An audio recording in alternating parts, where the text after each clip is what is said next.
হাসিনাকে বাংলার মাটিতে এনে বিচারিক প্রক্রিয়ার মধ্য দিয়ে বাংলাদেশে আওয়ামী লীগকে একটি বিচারের প্রক্রিয়ার মধ্য দিয়ে তাদেরকে খুনের দায়ে জনগণের সামনে উপস্থাপন করে নিষিদ্ধের প্রক্রিয়ায় আমাদেরকে যেতে হবে ইনশাআল্লাহ।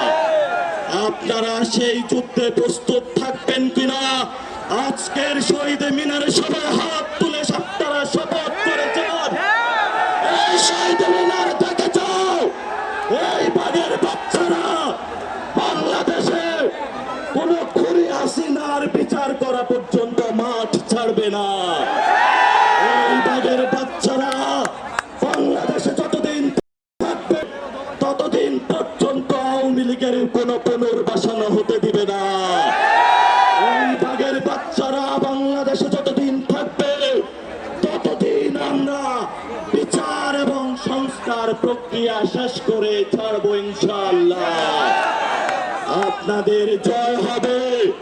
লড়াই শুরু হয়েছে, লড়াই চলবে।